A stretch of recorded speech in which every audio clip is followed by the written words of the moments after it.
And rolling. Okay, great. Welcome to Avnet's training video. We're going to be training you today on this proxy. A proxy is basically an interactive station that we're going to have in hopes of engaging people with a topic. Basically, this topic is called Who Will You Be? Basically, it wrestles with a person's identity and what God has to say about a person's identity. So it's basically who will you be and how do we pursue identity in life. And ultimately, the point is God informs our identity, and what He has for us is the best thing for us. And so it centers around the prodigal son story, who basically a son says to his father, "Give me my share of inheritance." He goes off and squanders his inheritance and tries to pursue every kind of wild living, and then realizes that he kind of came to nothing. He became hungry and desperate, empty, and basically enslaved to sin, enslaved to those pursuits. And then he realizes that, oh, my father has the best, he has riches. Let me go back to my father, maybe just as a servant. Even now, I'll take that. And then when he goes back to his father, filled with compassion, receives him, reinstates him as a son, and the prodigal son is kind of helping us grab God's heart for the lost and how He kind of wants us to be His people. So we're going to continue with the proxy. My friend Aaron is going to kind of be the student or the participant. I'm going to lead him through the proxy, and then hopefully it will be a tutorial for you. Great. All right. You'll need a couple things. You'll need a Sharpie or a marker. You'll need these kind of dots for this participant to kind of respond to the survey or to the station. And for this particular proxy, you need a name tag, right? Hey, can you kind of approach it as like someone that's coming from nowhere? Okay, great. Hey, how you doing? Hey, how you doing? Good. Avnet. What's your name? Aaron. Nice to meet you. Hey, do you have a couple minutes for this interactive station? We're talking about identity and how God informs our identity. Yeah, sure. Okay, cool. Well, yeah. So the first panel is kind of introducing these celebrities and kind of saying, hey, what's their stage name and do you know their real name?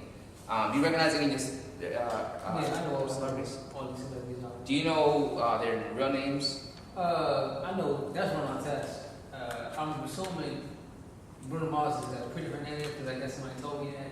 Okay. I don't think I need a name. No. So why do you think celebrities do that? They have their personas. So people would know them by, okay, this is my celebrity name, this is what everybody know me as. Not my real name, Bruno Mars. Like that stands out, I guess, more than his real name if you're using the stage name, I guess. So. Yeah. So we see as an example that they're kind of establishing for themselves a certain persona or character, or kind of establishing something as a celebrity. So we see that in celebrities. We also do that in ourselves. We kind of determine, I want to be like this. I want to be this kind of person. Okay. So can you move down to the second panel? Okay. Second question is, what are you known for? Okay. So can you tell me, Aaron, Yeah. right? Aaron, Yeah. what were you known for in high school? I'm sorry. Yeah, so I was known for like the artist, kind of the goofy artist, kind of experimenting and kind of having fun. So that's kind of more I was known for. What about you? Known for the short guy, known for the guy that play basketball a little bit and be a little jokey at times. Okay. So, Why don't you put that on the sticky and put it on the board? okay. So you also always want to lead with like example. You want to just kind of say you always want to respond to the question first and then invite them to respond. You don't want to just kind of like hammer down on them like what are you known for? It's not an interrogation. You want to do a dialogue, and you also want to lead with vulnerability. So that's kind of the tip. Great, you can just put it on there. Great, cool, thanks, man. So before we go to the last panel, I want to just tell you the story in the Bible where kind of his camera. So in the Bible, Jesus tells a story kind of relating to kind of identity and what God has in store for us in regards to identity. Are you familiar with the prodigal son story? Yes. Don't use quotation marks. That's just weird. Don't do that. So in the story, Jesus is telling about this young man who basically asks his father, say, hey, I wish I would just get my inheritance. I wish you would just die. Like, you're still alive. Can you just give me what I'm due? I just want to go my own way. I want to find my own path. I want to pursue my own passions. And he asks his father, and so the father reluctantly like, okay, if that's what you want, I'll give it to you. And so he cuts him a check. He goes and he gives it to the son. The son just kind of cashes in his relationship with his dad, just so that he would get his money. So the son actually goes on to a far country or out of state college. He kind of goes away and just does what he wants. He says, I'm the ruler of my own life. I'll do what I want.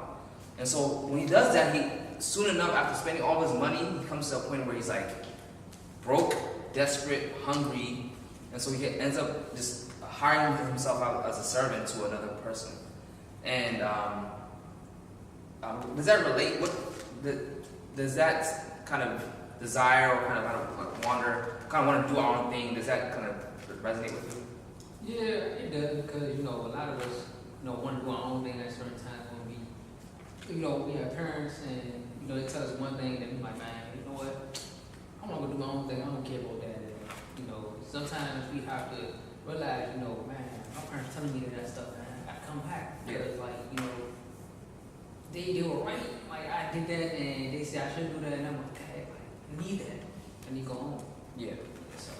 Yeah, that's basically what the son realized. Like, dang, my father had all these things, and I can actually at least go back to him. Right. So the son actually decides to go back, and on his way, the father, filled with compassion, receives him and reinstates him as a son. And it's kind of a glimpse of like God's heart for us.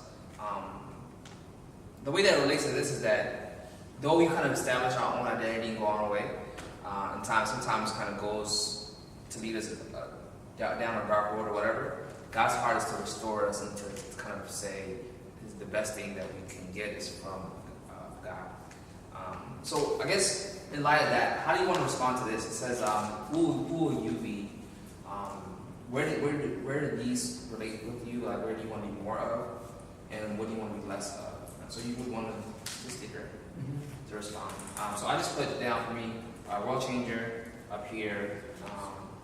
Courageous, I want to be more courageous. Here I want to be less, I want to be less boring for me. So take a time to just respond to which one you want to respond to. Okay. Yeah.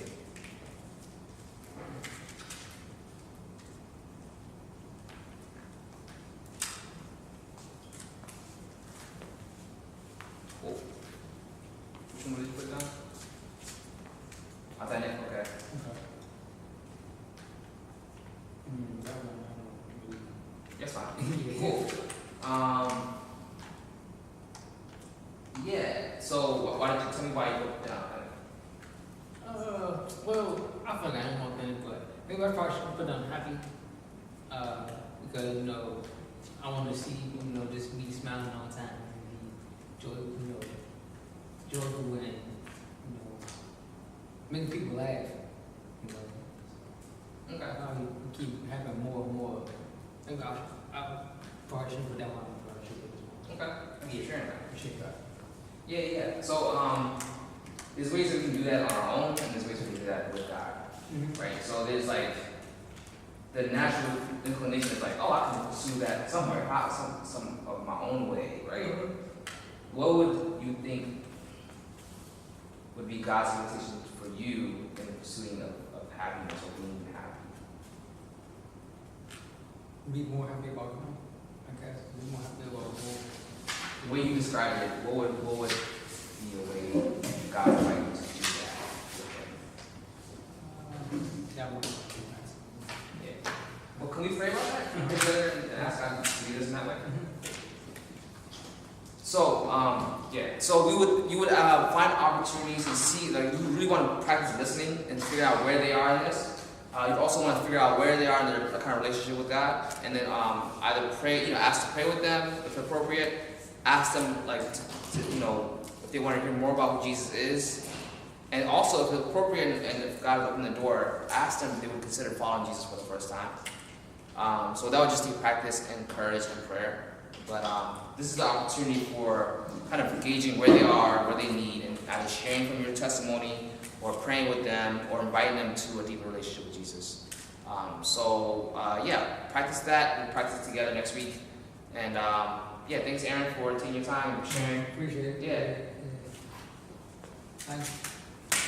Sir? Yeah. Alright. Oh my gosh. Yes. Oh, thanks.